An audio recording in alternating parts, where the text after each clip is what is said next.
नमस्कार, आप देख रहे हैं एटीएन समाचार और मैं हूं आपके साथ मानवी ठाकुर।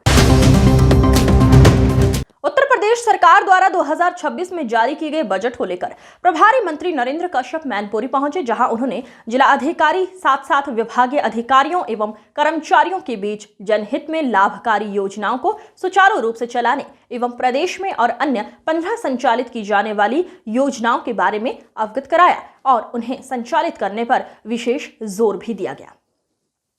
इसके बाद भी मीडिया से रूबरू हुए, जहां उन्होंने मीडिया को अवगत कराते हुए कहा कि प्रदेश में बेरोजगारों की 17% संख्या थी, अब वो प्रदेश में 9% रह गई है। जल्द ही प्रदेश सरकार इसमें और गिरावट करने की योजना बना रही है, जिससे सभी को रोजगार मिल सके। उन्होंने कहा कि जो अब की बार बजट जारी किया गया है उसमें शिक्षा, स्वास्थ्य, सुकन्या धन योजना, विवाह योजना के अलावा और 15 अन्य योजना जो जल्द ही शुरू होने वाली है उन पर खर्च किया जाएगा और ये प्रत्येक जिले में योजनाएं संचालित की जाएंगे। और ये बजट युवाओं को, छात्रों को और महिलाओं को, दिव्यांगों को प्राथमिकता दी जाएगी और इस बजट के माध्यम से सड़कों, एक्सप्रेसवे और एयरपोर्ट को भी बनाया जाएगा, जिससे हमारा देश एक विकसित देश बन सके। वहीं उन्होंने मीडिया से रूबरू होते हुए प्रयागराज में संत शंकराचार्य और उनके शिष्यों के साथ हुई अभद्रता को लेकर टिप्पणी की। उन्होंने यूजीसी लेकर न्यायालय में मामला विचाराधीन किया है, जिसके चलते उन्होंने इस पर बोलने से इनकार करते हुए क्या कुछ और कहा, देखेंगे खास रिपोर्ट। 90% पिछड़े और दलित अगर सवर्णों का इस तरीके से अपोज करेंगे तो सवर्ण कभी जनप्रतिनिधि नहीं बन सकते। तो क्या लग रहा है यूजीसी मामले में घी डालने का काम किया? यूजीसी के मुद्दे पर सर्वोच्च न्यायालय ने स्थगन आदेश पारित किया है। मामला सब जुडिस है, टिप्पणी करने का उचित नहीं है। एनसीईआरटी मामले को लेकर के सुप्रीम कोर्ट में फटकार लगाई है। एनसीईआरटी का मामला चल रहा था, उसमें सुप्रीम कोर्ट में फटकार लगाई है। सर्वोच्च न्यायालय हमारी संवैधानिक सर्वोच्च संस्था है। यदि सरकार के लिए कुछ सकारात्मक निर्देश होता है तो सरकार उसका पालन करती है। अभी एआई समिट के लिए प्रोफेसर रामगोपाल यादव ने बोला कि इससे जो है एक तो बेरोजगारी बढ़ेगी, दूसरी मानसिक विकलांगता आएगी। इस तरीके से देखते हैं? नहीं, ये समाजवादी पार्टी का बयान तात्कालिक परिस्थितियों के अनुरूप नहीं है, बल्कि विरुद्ध है। देश में इस बात की प्रसन्नता है कि प्रधानमंत्री नरेंद्र मोदी जी के नेतृत्व में एआई समिट बेहतरीन तरीके से संपन्न हुई और एआई आज के जमाने में देश नहीं बल्कि दुनिया की आवश्यकता है।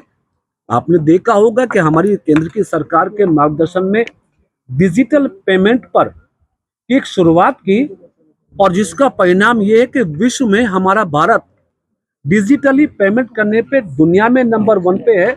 फ्रांस के प्राइम मिनिस्टर ने इसी एआई समिट में भारत की प्रशंसा की कि हिंदुस्तान ने डिजिटल पेमेंट में एक अपने आप को नंबर 1 पे साबित करके वर्तमान की परिस्थिति को स्वीकारा। इसलिए समाजवादी पार्टी का बयान मेरे ख्याल देश की वास्तविकता से दूर है। जिस तरीके से यौन शोषण का शंकराचार्य पे आरोप लगाया है, उसमें वो लगातार यही आरोप लगा रहे हैं कि सरकार के इशारे पर ये सब किया जा रहा है। जिस पर भी आरोप लगता है एफआईआर होती है, सब यही तो कहते हैं कि सरकार के इशारे पे हुआ। ये गलत है।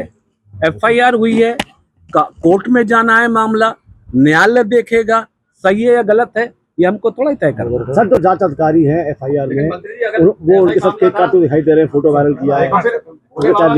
अब सारी बातें आपके सामने हैं। सर, अगर जो बात करें, आप नौकरी की बात कर रहे हैं, सारी बातें आपके सामने है कि कौन केक खा रहा है, कौन केक काट रहा है। मैं इस पर टिप्पणी नहीं करना चाहता, लेकिन कानून उत्तर प्रदेश में सर्वोपरि है, अपना काम करें। मंत्री जी, शंकराचार्य पर आरोप लगाने वाले 31 साल बाद अति संवेदनशील जिले से बाहर हुआ था नकल के मामले में। जी, फिर से दोबारा से मैनपुरी में यही देखने को मिला। एक कॉलेज में पीछे कॉपियां लिखाई जा रही थी। देखिए, इतना आपके संज्ञान में होगा कि एक दौर ऐसा था कि नकल ठेकों पर होती थी। बच्चों के भविष्य के साथ खिलवाड़ करते हुए प्रदेश में अराजकता का माहौल था। योगी जी के नेतृत्व वाली सरकार में प्रदेश की जनता ने भी स्वीकारा कि नकल पर नकेल डाल के हमारी सरकार ने बच्चों के वास्तविक ज्ञान में वृद्धि की है। फिर भी यदा कदा जहां पर घटनाएं हुई हैं, सरकार उस पर संज्ञान लेगी। Thank you. सर अगर जो बात शिक्षा विभाग की करें तो मंत्री, शिक्षा विभाग में आखिरी अभी तक सवाल। नौकरियां नहीं निकली है 2018 से। मंत्री जी, स्वास्थ्य के क्षेत्र में यूपी के अंदर काफी लचर स्वास्थ्य व्यवस्था है, और जबकि अभी 240 दवाओं के सैंपल जो है वो नकली पाए गए। मतलब जिन्हें मेरे मित्र, आप जानते हैं कि स्वास्थ्य के क्षेत्र में उत्तर प्रदेश ने किस हद तक कदम बढ़ाए हैं। पहले 1 डिस्ट्रिक्ट और बदमाश की सूची होती थी, अब 1 डिस्ट्रिक्ट 1 मेडिकल कॉलेज पर योगी जी की सरकार ने काम किया है।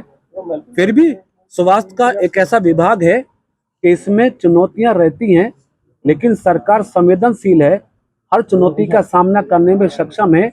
अब डॉक्टर्स की संख्या बढ़ रही है, स्वास्थ्य विभाग का जो है सुविधाएं बढ़ रही हैं, और हमारी प्रदेश की जनता को इससे राहत भी मिली है। मेडिकल कॉलेज को मानदेय बढ़ाया गया है। आपकी ओर से प्रयास भी किया था मेडिकल कॉलेज का प्रयास आज भी हम कर रहे हैं। कुछ जनपद ऐसे रहे कि जिनमें मेडिकल कॉलेज बनने में कठिनाई रही है। पिछली बैठक में भी हमने कंसर्न लोगों को बुला के प्रयास किया है। हम कोशिश करेंगे कि यहाँ भी वो कॉलेज बने। थैंक यू, धन्यवाद। 2 दिन पूर्व जो है कचरी की गोदाम को सीज किया गया था, आज जो है चेक किया गया, किस तरह की क्या खामियां पाई गई हैं? ओके, 2 दिन पहले कचरे का गोदाम हम लोगों के द्वारा सीज किया गया था, क्योंकि गोदाम मालिक परिसर पे नहीं आ रहे थे। अब गोदाम मालिक द्वारा एप्लीकेशन दी गई और उनके द्वारा रिक्वेस्ट की गई कि मैं परिसर खुलवा के चेकिंग कराना चाहता हूँ। उसी के क्रम में टीम के साथ मुख्य खाद्य सुरक्षा अधिकारी और खाद्य सुरक्षा अधिकारी के साथ हम यहाँ मौके पे मौजूद हैं। इनके गोदाम का निरीक्षण किया गया और इनके गोदाम में रंगीन कचरी का भारी स्टॉक हमें मिला है, जिसको पूरा हमने सीज किया है। और उसी रंगीन कचरी का हमारे खाद्य सुरक्षा अधिकारी के द्वारा एक नमूना संग्रहित कर हम लोग जांच के लिए लैब भेज रहे हैं, और लैब से जो भी रिपोर्ट आएगी उसके अनुसार अग्रिम विधिक कार्रवाई की जाएगी। लगभग कितना वजन का जो है सामान प्राप्त हुआ है जिसको सीज किया गया है? 18 क्विंटल कचरी हमने सीज करी है, जिसकी कीमत लगभग 48,000 है। ठीक है। इसके अलावा बेबर में और कहीं भी आज जो है कहीं चेकिंग की गई है? अभी तो हमारी यही कार्रवाई है, फिर आगे जो होगा हम सूचित करते रहेंगे।